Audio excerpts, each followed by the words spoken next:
Jaya Radha Madhava Kunja Bihari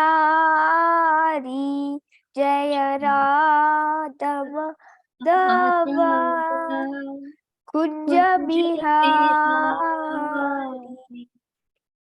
Gopi Jana Vallabha Girivaradari Jaya Gopi Vallabha Girivardhari Yashoda Nandana Vraja Jana Ranjana Yashodanandana Braja Janaranjana Yashoda Nandana Vraja Jana Ranjana Yashodanandana Braja Janaranjana Yamuna Tira Vanachari Yamuna Tira Vanachari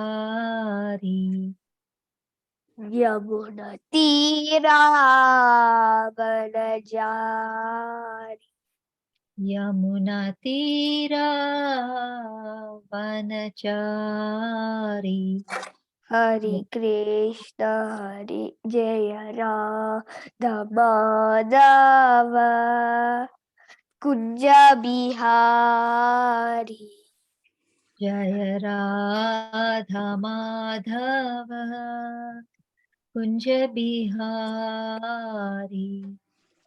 Hare Krishna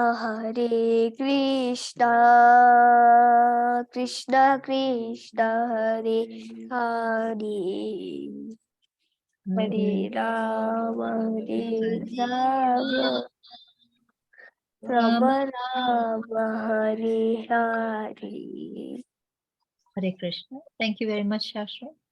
Hare Krishna Mataji, Danvat Pranam. Please accept our humble obeisances on behalf of everybody who have joined the group and are about to join.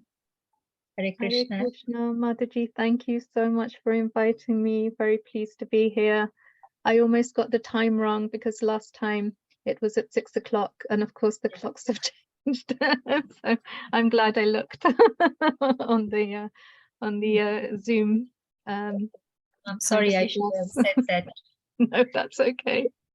Hare Krishna. Hare Krishna. Hare Krishna. So we are reading the Srimad Bhagavatam. We are on Canto 1, Chapter 9. Chapter 9 is the passing away of Bhishma Dev. And Mataji, today we are on text 35. Yes. How do you want us, how would you like us to proceed, Mataji?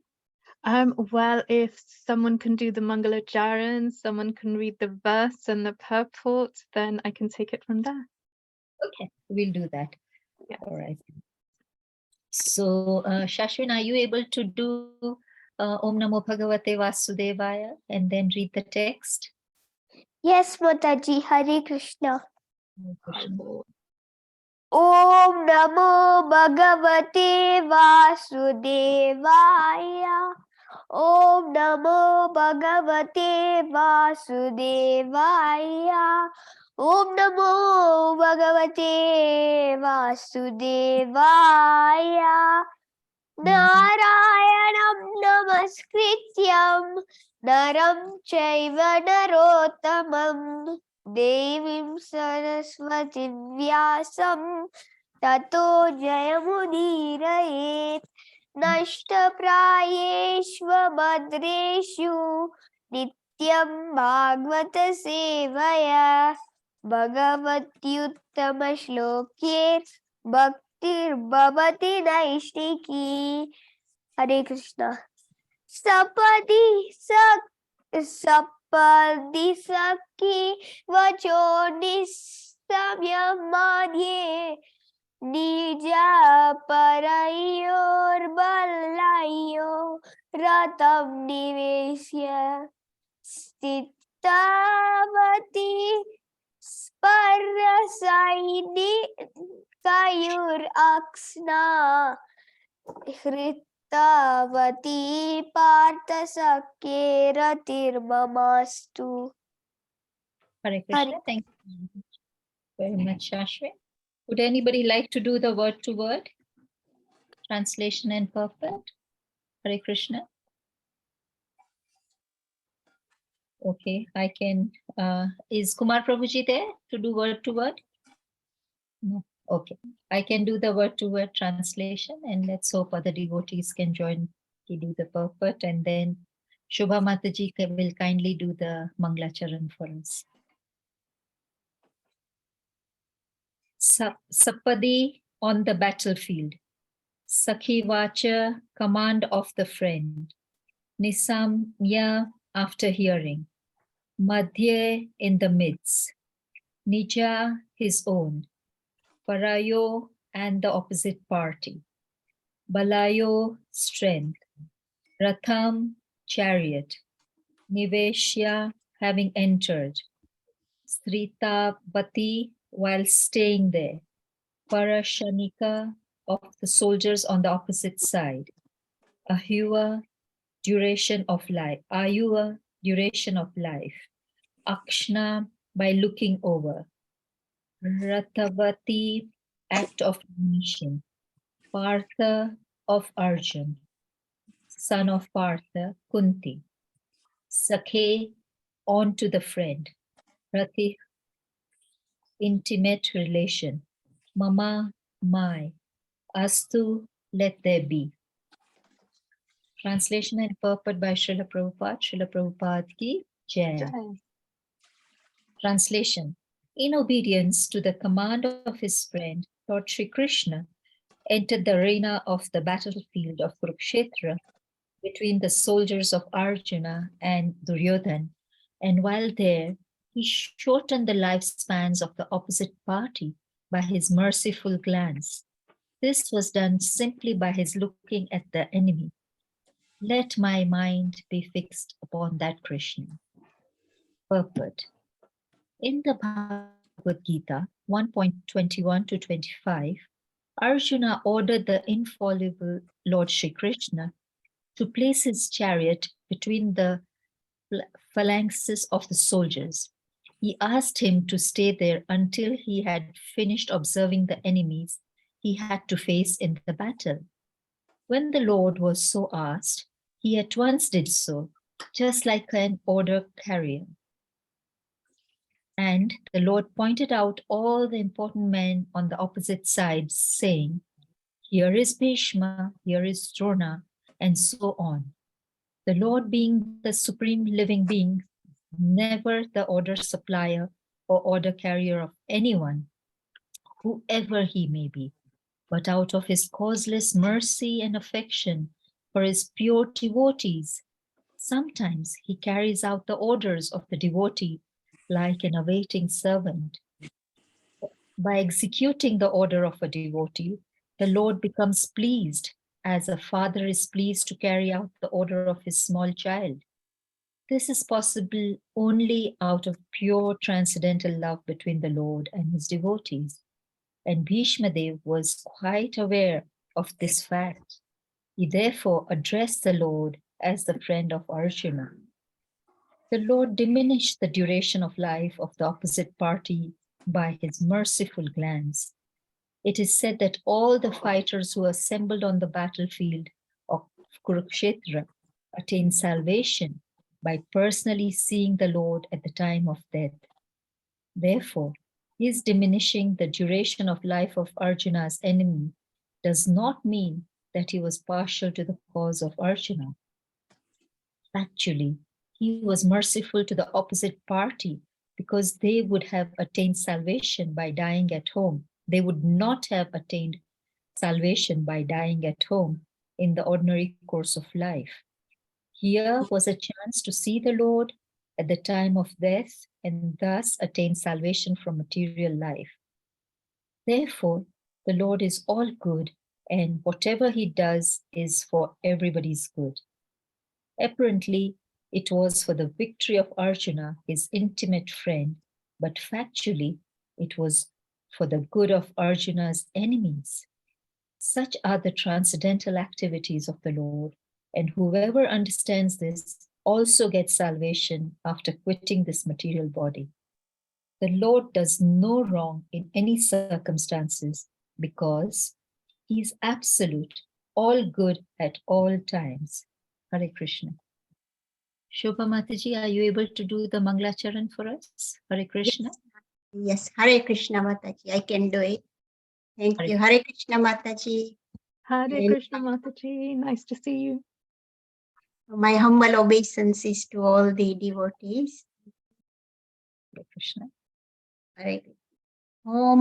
Om Ajnanatimirandasya Jnananjanashalakaya Chakshurunmilitam Yena Tasmai Shri Guruve Namaha Shri Chaitanya Manobishtam स्थापितं येन भूतले स्वयं रूपः कदा मह्यं ददाति स्वपदान्तिकम् वन्देऽहं श्रीगुरोः श्रीयुतपदकमलं श्रीगुरुन् वैष्णवांश्च श्रीरूपं साग्रजातं सहगणा रघुनाथान्वितं तं सजीवं साद्वैतं सावधूतं परिजनासहितं कृष्णचैतन्यदेवं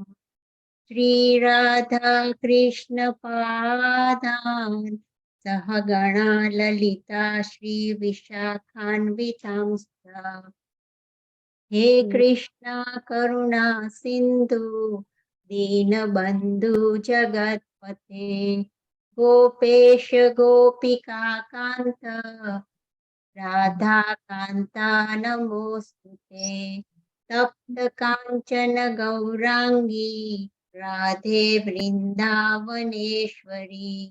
वृषभानुसुते देवी प्रणमामि हरिप्रिये वाञ्छाकल्पतरुभ्यश्च कृपा पतितानां पावनेभ्यो वैष्णवेभ्यो नमो नमः जय श्री कृष्ण चैतन्य प्रभु नित्यानंद श्री अद्वैत गदाधर श्रीवासदि गौर भक्त वृंद हरे Krishna Krishna Krishna Hare Hare Hare Ram Ram Ram Hare Hare. Thank you. Hare Krishna. Thank you very much, Shobha Mataji. Hare Krishna Mataji. So we are reading the Srimad Bhagavatam, Canto 1, Chapter 9, Text 35. We are handing over to you, Hare Krishna. Hare Krishna, thank you so much, Kirtika Mataji. Thank you, Shobha Mataji and Sashwin for reciting the verse and doing the prayer so nicely. And thank you for allowing me to join you again. And please give me your blessings so that I can speak on this wonderful verse for my own purification. And as Kirtika Mataji said, we're speaking from Srimad Bhagavatam, Canto 1, 9th chapter, verse 35. And there's so much nectar to unpack from this verse. So chapter 9 covers the passing of Bhishma Dev. And in this particular verse, we see that Arjun has asked Krishna, who, even though he's the Supreme Personality of Godhead, has taken the lowly position of being a charioteer. And Arjun asks him to draw his chariot between the opposing armies. Straight after this is when the recitation of the Gita Upanishad will start. Arjun will lament upon seeing the faces of so many kinsmen and relatives and teachers and friends. And, he's thinking that he's going to be responsible for their deaths. But even though we're at the very start of the battle at this point, the verse gives us a wonderful perspective of the outcome, what's going to happen to particularly the enemies of the Pandavas. So in the battle that is shortly about to take place, we know from the Mahabharata that Arjun kills Karna and Bhim kills Duryodhan.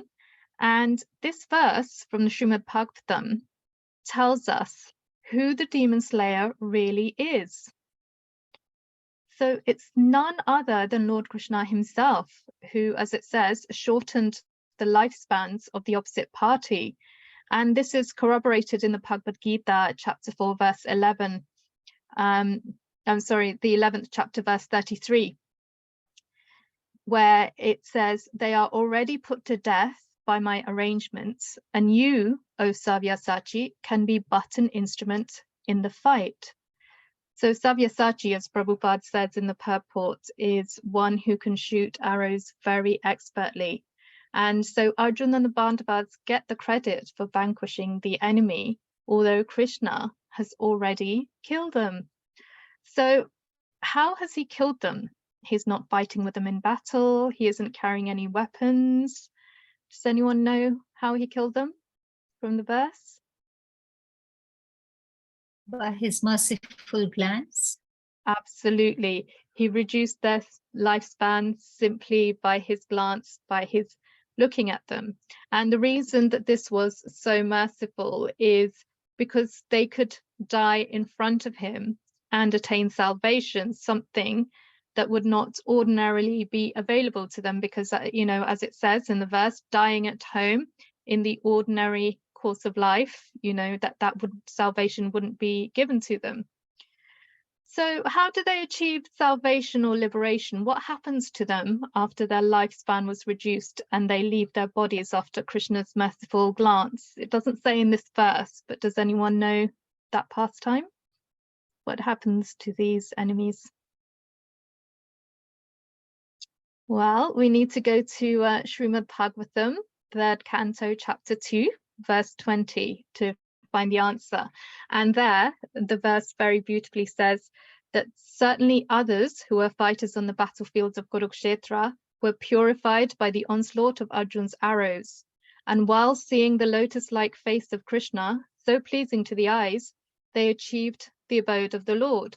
And Prabhupada explains further in the purport, and he says, all the warriors who fought against Arjun, but who were able to see the lotus-like face of the Lord on the battlefront, achieved the abode of the Lord, exactly as the devotees of the Lord do. So it didn't matter that they were the enemies of the Pandavas. If they saw the Lord's lotus-like face on the battlefield, they went to the Lord's abode, which you'd think is only the preserve of the devotees. But even the opposing armies got exactly the same result as those who are actually dear to Krishna.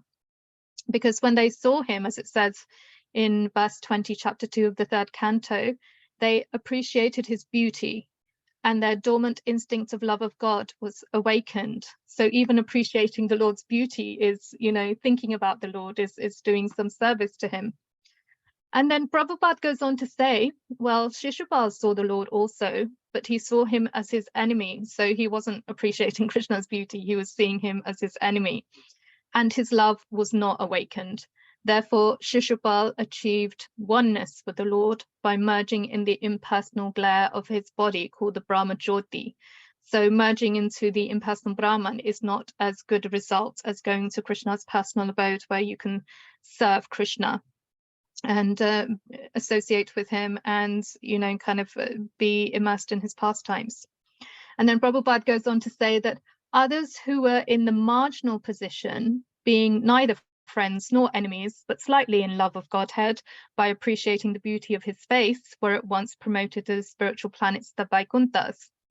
So you have those who appreciate his beauty and their dormant love is awakened, who go to the personal abode of Krishna.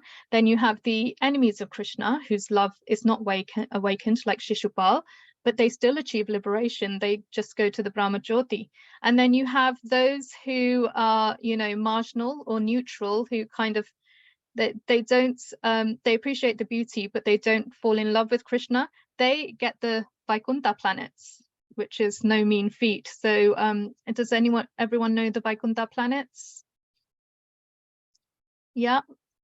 And the feature of the Vaikuntha planets is, you know, kind of you look at the Lord Narayan, Krishna in his four-handed form, and, you know, it's the mood of awe and reverence, whereas the mood in Goloka Vrindavan is much sweeter. So this wonderful verse tells us of the actual destination in the third canto of those who are inimical to Krishna, you know, and they still had everything to gain by being in the presence of Krishna.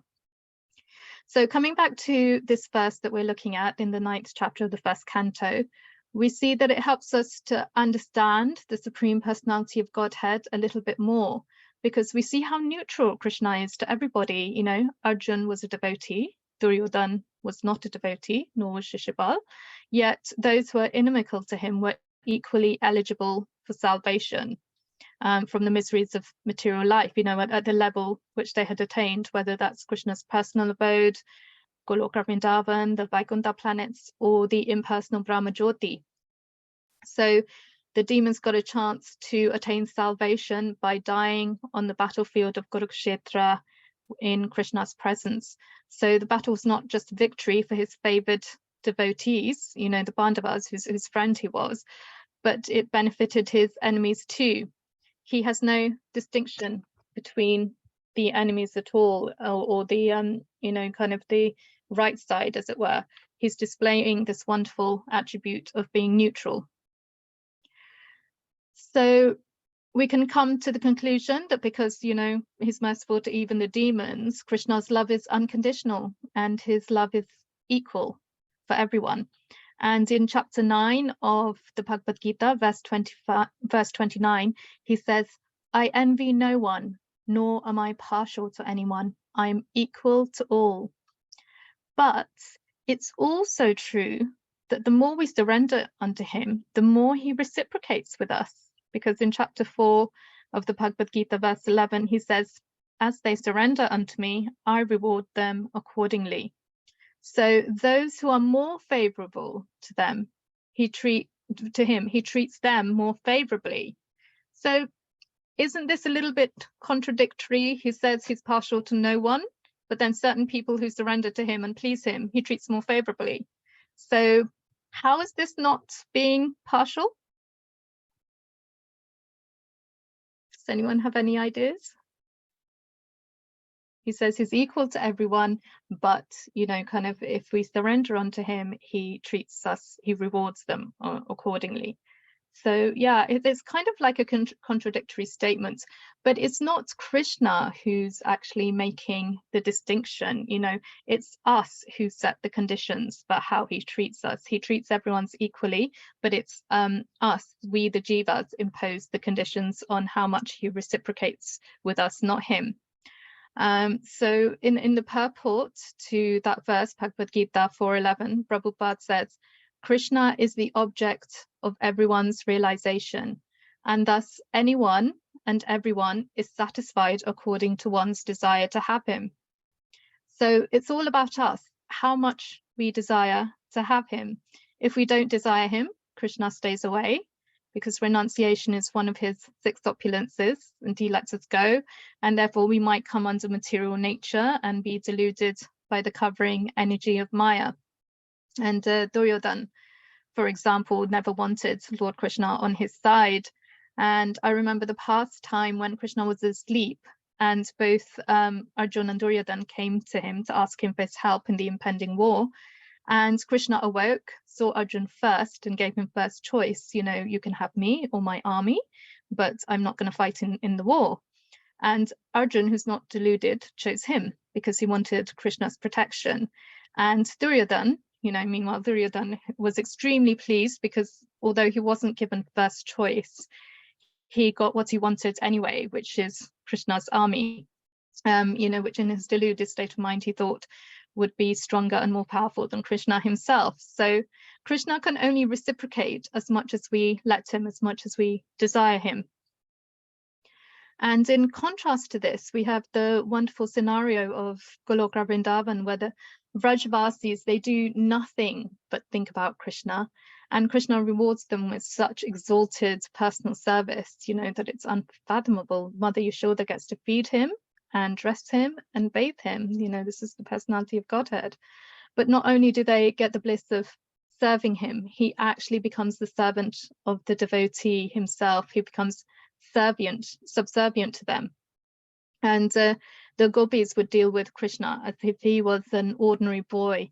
They would ask him to sing for them and dance for them and carry things for them. And Nanda Maharaj would also ask Krishna to fetch him his wooden shoes, and Krishna would put them on his little head and walk towards his father. So, and of course, here in this verse, you know, Arjun is commanding Krishna to, you know, take the chariot between the opposing armies, you know, and if you're a chariot driver in the heat of battle, you know, you can't just say to your chariot driver, turn left or turn right. You'd be sort of indicating with your foot. So you'd be kicking your chariot driver. And this is the position that Krishna took.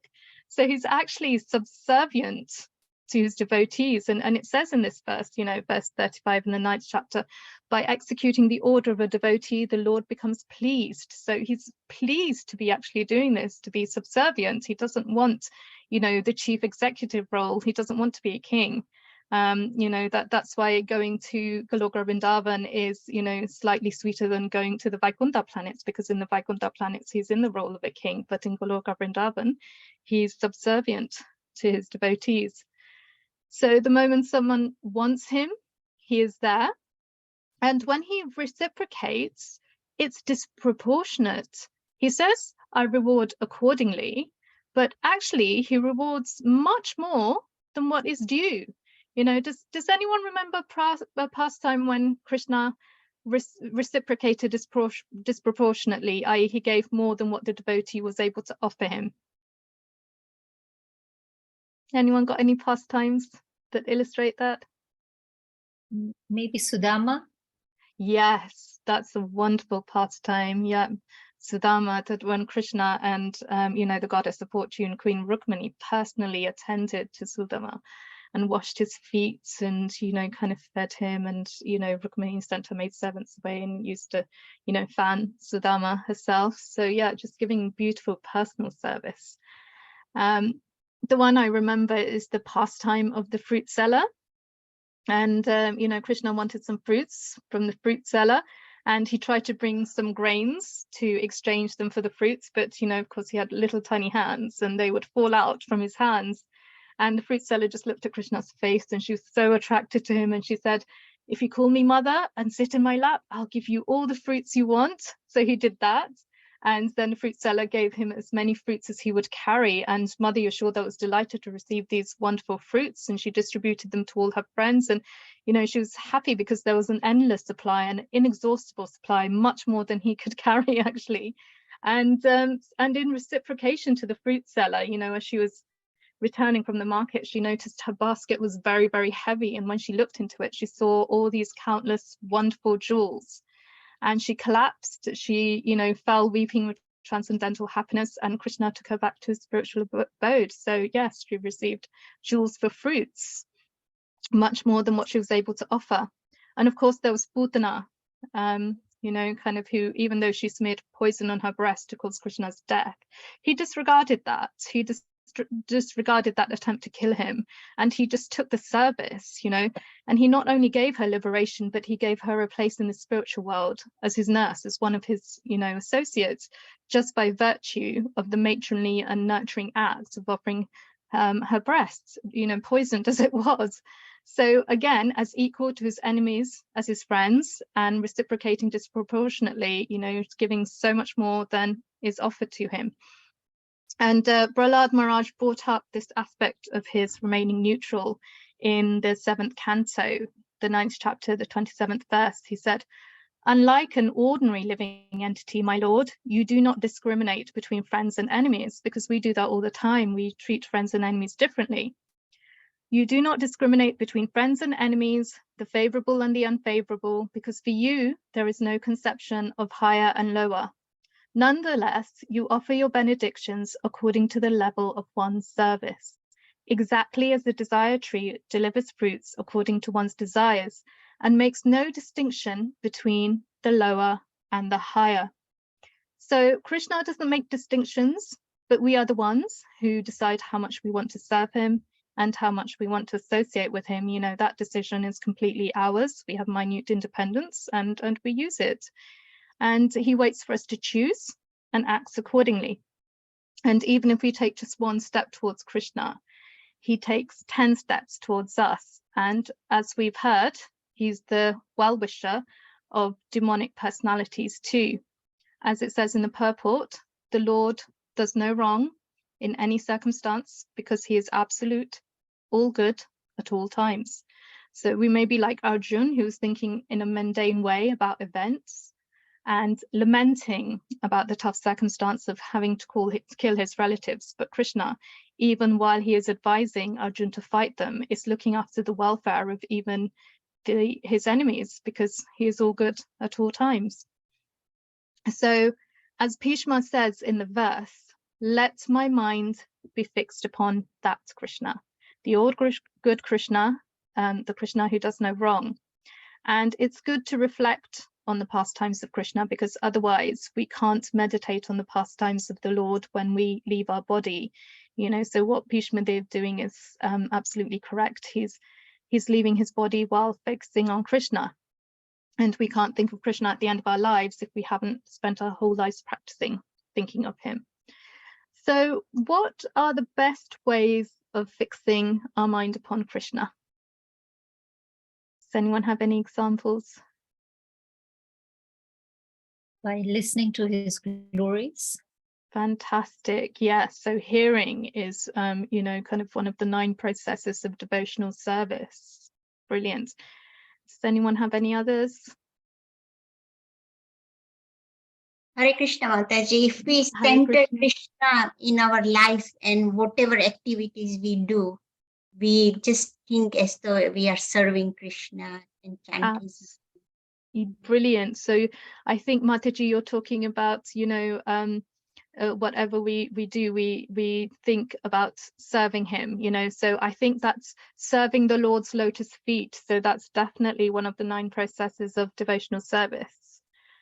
So thank you for that. Thank you. So yeah, I mean, there's 9 processes: hearing, as Kirtaka Mataji said, you know, chanting as well, Kirtanam. Then there's remembering, Vishnu Smaranam, and then serving the Lord's lotus feet, as Shobha Mataji said, which is Pada Sevanam.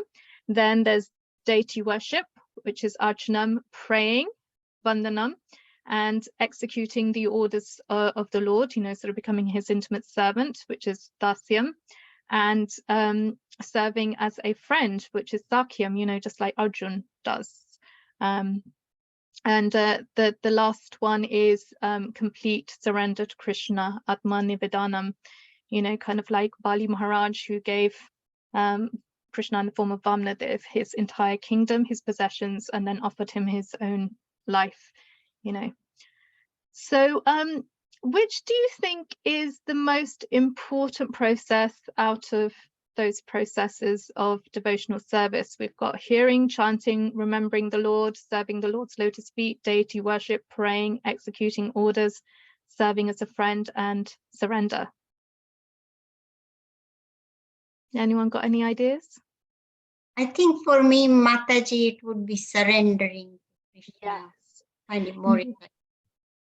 Yes, that's interesting, because I would be thinking surrender as well, you know, offering everything you have to the Lord, which is quite an, you know, advanced level to be at. But then I was looking at the Krishna book, and in chapter 7 of the Krishna book, which is the salvation of Trinivarta, Prabhupada says, if someone takes advantage of hearing the pastimes of the Lord, the material contamination of dust accumulated in the heart due to long association with material nature can be immediately cleansed. Lord Chaitanya also instructed that simply by hearing the transcendental name of Lord Krishna, one can cleanse the heart of all material contamination. There are different processes for self-realization, but this process of devotional service, of which hearing is the most important function, when adopted by any conditioned soul, will automatically cleanse him of the material contamination and enable him to realize his real constitutional position. So that was a long paragraph, but in it we learn that hearing is described as the most important function. You know, it cleanses our hearts of material contamination, and it reminds us of our real constitutional position. So what is our real constitutional position? Does anyone have any ideas? No. So it's our constitutional position is being the eternal servant of the Lord, you know, but not just his servant, but the servant of the servant. So our real position is to be controlled by Krishna. But of course, we've turned away from him because, you know, we want to be the controllers, just like Duryodhana and Shishupal. And, you know, it's a bit of a fallacy because we can't be the controllers. We're instead controlled by the material energy or Maya. So if we're not servants of Krishna, we become servants of Maya and slaves to the mode of goodness, passion, and ignorance.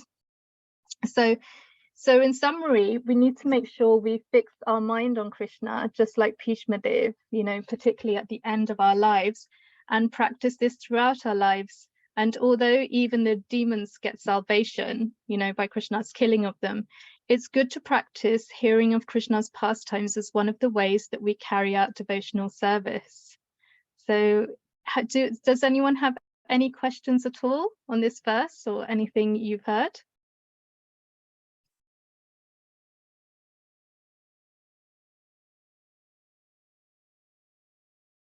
No? Yeah, so one of the things that, you know, kind of really struck me about this verse was that, you know, the demons actually go to Krishna's abode.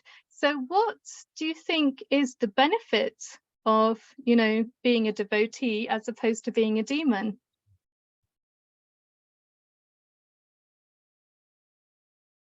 So if even demons can go to Krishna's abode, then, you know, kind of what is the benefit of becoming a devotee?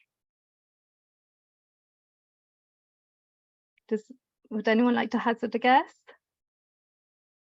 I think, Mataji, if you are a devotee, then there are greater chances of going to Krishna's abode, because I think demons, it depends on the circumstances. If they see Krishna or if they are killed by Krishna, then they will reach Krishna's abode. But otherwise, they won't. They'll go to hellish planets. Wonderful. Thank you so much, Shobha Mataji. I think you've hit the nail on the head. You know, kind of if, you know, those demons were in a very fortunate position because they were on the battlefields of Kurukshetra.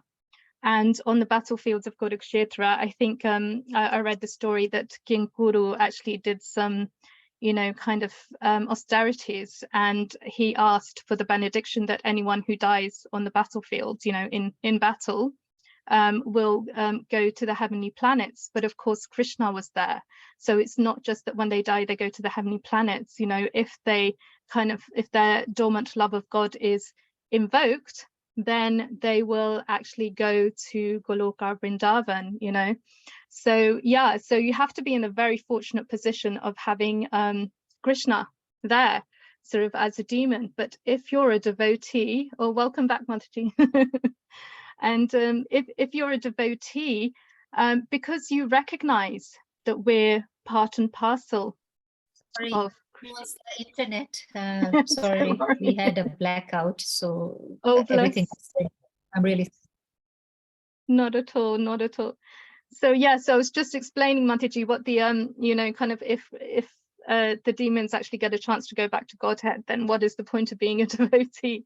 So we were just saying, you know, the demons have to be in the fortunate position of dying on the battlefield, and, you know, Krishna is there and they can go back to his, you know, kind of abode. But if you're a devotee, because you understand that we're parts and parcel of Krishna, you give him service, you know, and you experience the bliss, you know, sort of the bliss that comes from serving Krishna, rather than being an enemy like Shishupal. You know, he still gets salvation, he just gets impersonal liberation as opposed to being in Krishna's service. So, you know, this is the advantage of it, being a devotee, is, you know, kind of you're naturally happy because we're sort of parts and parcels of the Lord, you know. We're kind of qualitatively the same, but not quantitatively. So yeah, that's the advantage of being a devotee. So anyone have any other questions at this point? Hare Krishna, Mataji. Hare Krishna, Shobha. Yes.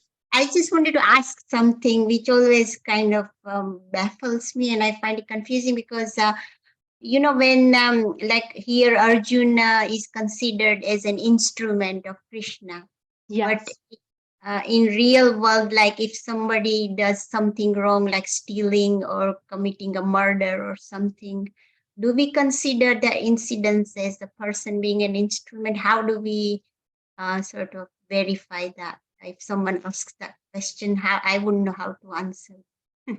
Wonderful question. So your question was, well, Arjun is killing, on the battlefield, but in the real world, if we started, murdering somebody or stealing them, kind of, he was an instrument of Krishna. But how do we understand, whether we're being an instrument of Krishna or not, when we do these things? Have I understood you correctly? Yes, Mataji. Yes, that's what I would like to ask. Thank you. Yes. Before I answer this question, does anyone have any other ideas or anything they'd like to contribute to Shobha Mataji's question? No? Well, my understanding is this. My understanding is that we have to please the Supreme Personality of Godhead.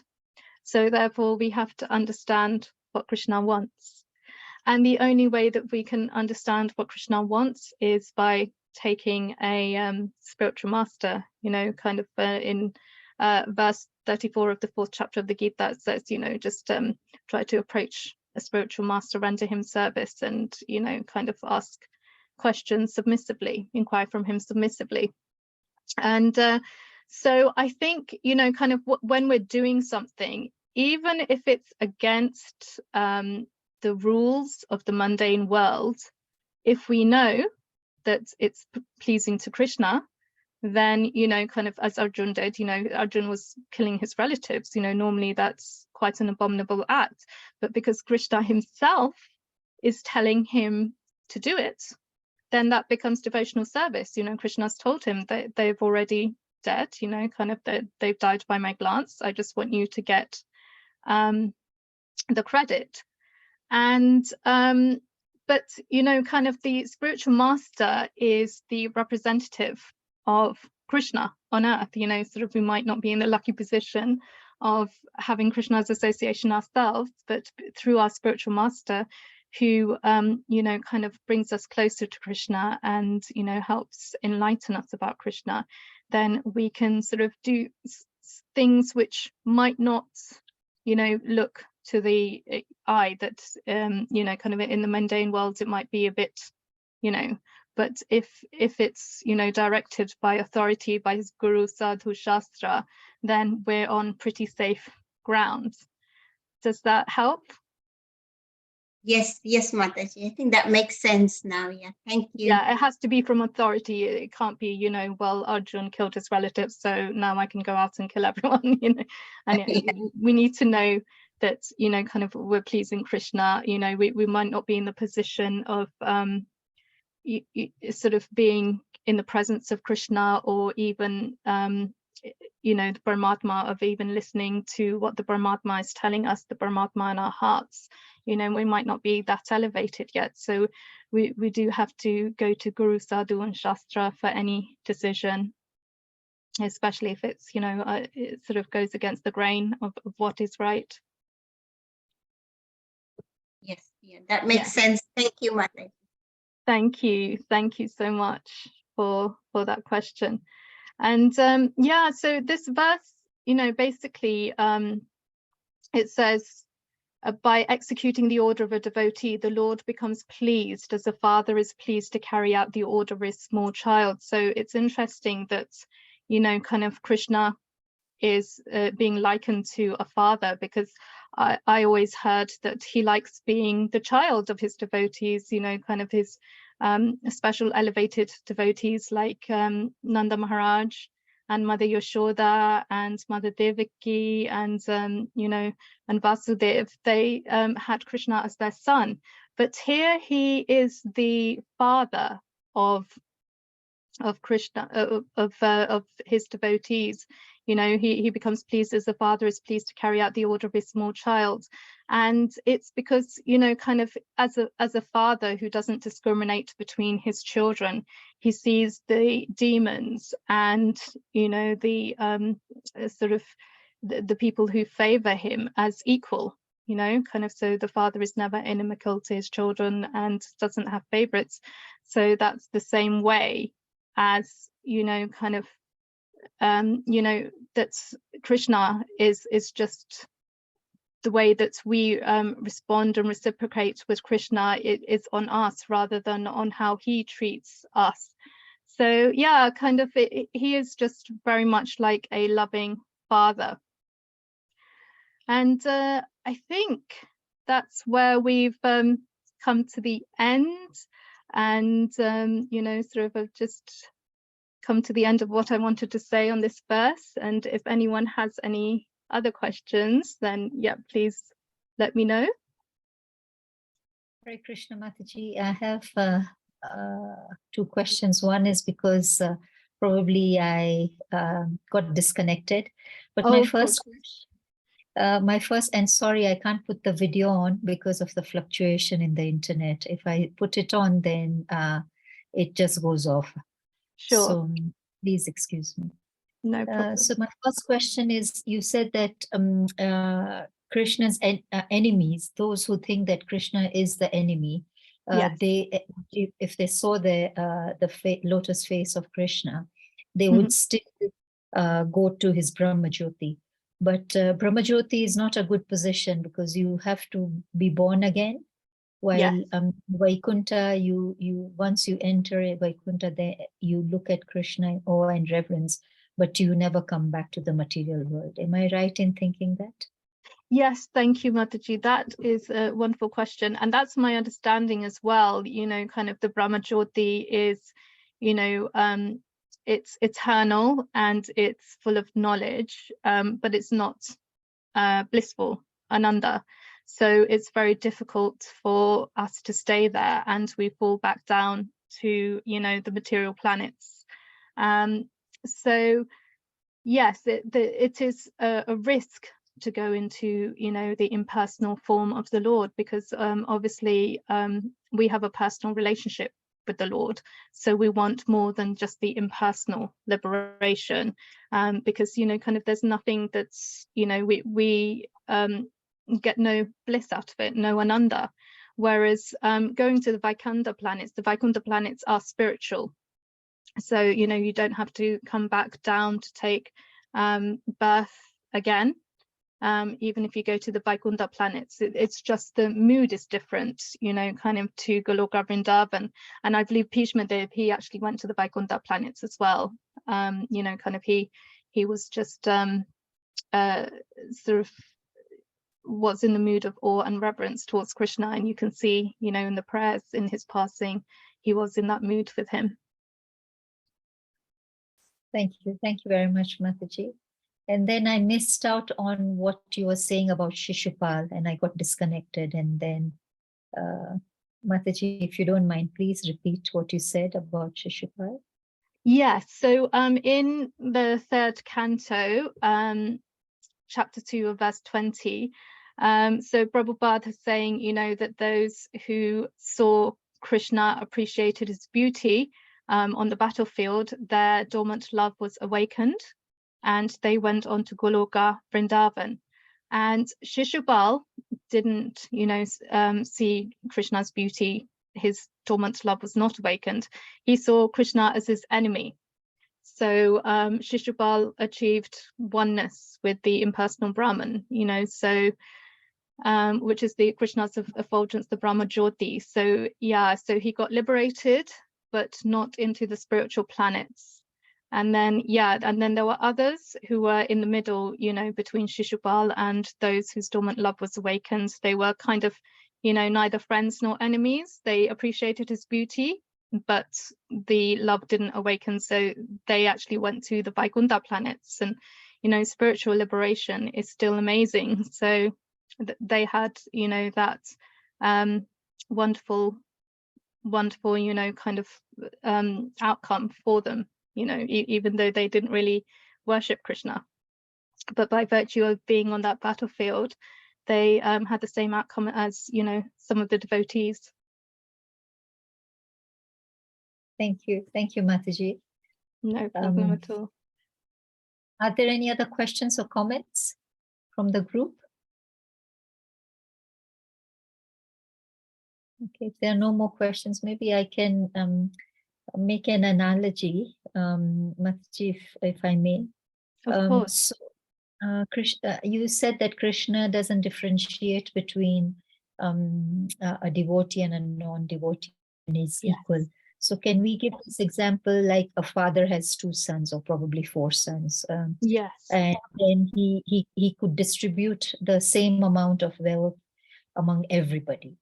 But if there was a son who served him with, he also got the same amount of wealth as his other brothers, but this son loved the father and served him. Everybody loves the father, but this one served the father. So the father has a special affection for this one.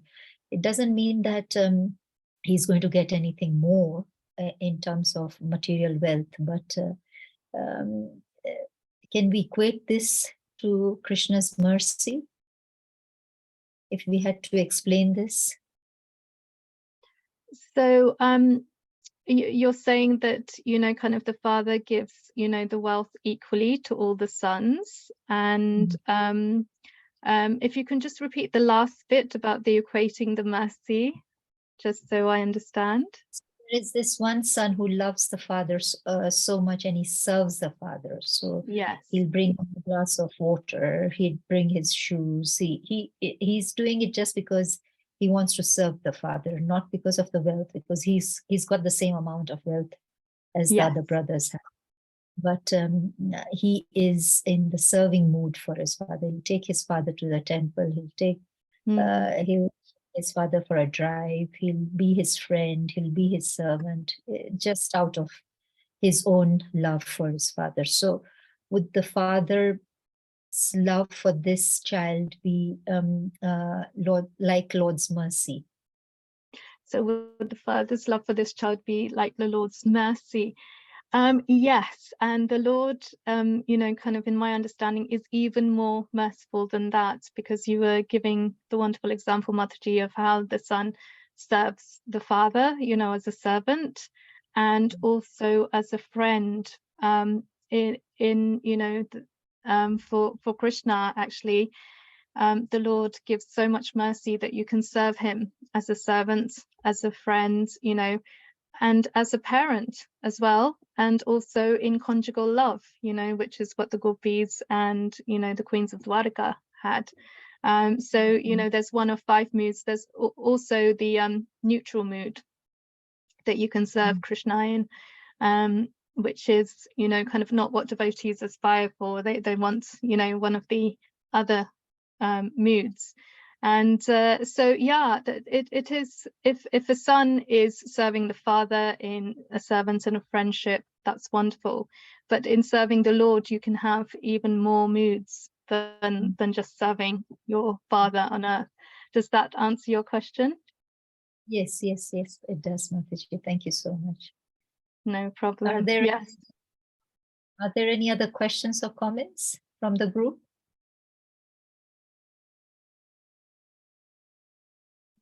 Then I can probably ask another question, Mataji, since we have some. Of course. Sure. So yes. When we say that we take one step towards Krishna and Krishna takes 100 or thousands, or he takes much more steps towards you. I have just started, after listening to you, I feel that Krishna takes these steps towards you because he also wants to enjoy the rasas, the 5 rasas that we just spoke of. So like Arjun, he was sorry for saying this, but Arjun, he was a das. He was serving Arjun. For somebody else, like for Sudama, again, he became Sudama's das for those few seconds, or he becomes a friend. So you just take one step and he will do he will also reciprocate in these 5 rasas probably. So Yeah, I think you're right, Mataji. I think, yes, Krishna will reciprocate like that, you know, as the servant and as the friend to Sudama, even though Sudama was a poor Brahmana. And if I can use a personal example, Mataji, as well, you know, kind of I just felt Krishna's reciprocation at a time in my life when I was changing career. And I had taken such a large pay drop and I was struggling financially. And he made it possible for me to, you know, stay afloat financially. And, you know, kind of I really felt his hand in everything, because I think sort of I didn't realize how I was staying afloat. I kept thinking the bank's going to ring me because, you know, I'm obviously not making enough in my new career, you know, as I did in the old one. But it later turns out that, you know, kind of my employers had been overpaying me for a long while, and which kept me able to pay all my bills. And I was just wondering because I was working so hard, I didn't actually keep track of my, you know, incomings and outgoings as much as I should have. And but yes, all year I was kept afloat. And then, you know, obviously this came to light, and of course my employers wanted the money back, and then Krishna arranged it so I got a massive tax rebate, you know, which went towards paying the money back. So, you know, it was okay to even pay the money back, which was, you know, because they overpaid me quite a lot. And I was just thinking, wow, this is, you know, kind of when you surrender to Krishna, because you know, this career change was for to be able to do more service, you know, kind of like, because my old job was paid very well, but I couldn't do all the service and the sadhana that I wanted. Whereas you know, kind of the new job paid less, but you know, I couldn't actually maintain myself very well. But Krishna did that until, you know, I got to the point where I was able to sort of, you know, kind of move up a little bit. And I just remember seeing that and I'm thinking, wow, he's done everything. So yeah, he's, you know, kind of in my case, he was my kind of financial advisor, I guess. So, you know, even in that example, you know, kind of, it's not just Arjuna, Sudama, or people in his pastimes. It is, you know, you will feel his hand when sort of adverse circumstances come. And so, yeah, he is totally merciful, and he is all good at all times.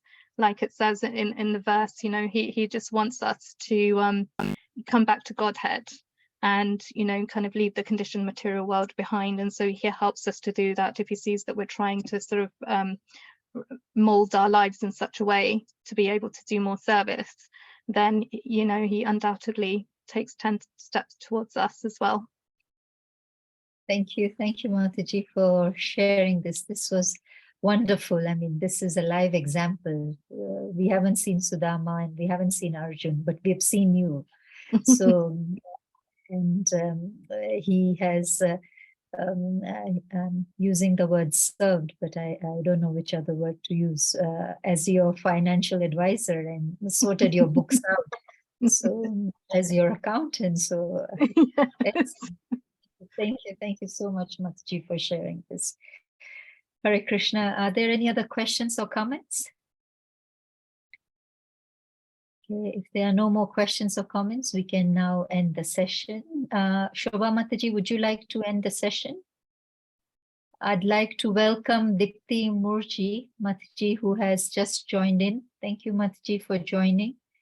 But we have just finished the session. I think the timings are 5 o'clock in the UK if you are in the UK. So thank you for joining in. Hare Krishna. Where are you from, Dipti Mataji? Okay, maybe she might have challenges. Okay, so Shobha Mataji, are you able to close the session, please, Mataji? I'll try to put my video on, and if I get lost, please forgive me. Okay, I've never done this before, but I will try. I would like to thank Adi Ganga Mataji for for such a wonderful class. You know, it when we read the verse, like I just read it and I just get like straightforward knowledge. But when we hear from Mataji's like we go so much deeper and our understanding is improved so much and we gain so much. So thank you, Mataji. Thank So- you. It's all your blessings. It's the blessings of the kind devotees. Thank you that I'm able to speak. And you also set such a good examples to us to how to do our devotion, because like you gave your personal example, which is a great inspiration to us. And so thank you, Thank Mataji. He's there for everyone. So I would like to make a kind request to all the devotees to unmute themselves, and shall we say Hare Krishna for Adiganga Mataji, please. Sing Hare Krishna. Hare Krishna, Hare Krishna, Krishna Krishna Krishna, Krishna Hare Hare Hare Ram. Hare Rama Rama Rama Hare Hare Vanjakalpatarubhyascha Kirpa Sindhubhayeva cha Patithanam Pavanebhyo Vaishnavibhyo Namo Namaha. ग्रंथ राज श्रीमद् भागवतम की जय, श्रीला प्रभुपाद की जय, गंगा माता की जय। Hare Krishna Mataji. Yeah. Hare Krishna Mataji. I would like to apologize, please. I was just out doing a bit of shopping and I couldn't join your class. But thank you so much for, well, I was listening on my headphone, but I just couldn't answer your questions. But they were such it's such a lovely class and really, really nice questions to ask. Thank you very much, Mataji, and apologies. Hopefully next time I'll be able to be more interactive. Oh, thank you so much for listening, and thank you for your encouragements. Thank you. Thank you. Thank you very much, Mataji, and thank you, Shashwin. He's got mums, but he insists on doing this service by lovely. reading the shloka and ending the session. It's way past his Lovely. bedtime, but he really inspires us here in this group. So thank you very much, Shashwin, for staying up with us. Hare Krishna. Hare Krishna. Hare Krishna. Thank you. Thank you, Mataji. Thank you. Thank you. Haribol. Haribol. Hare Krishna, Shashwin. Bye.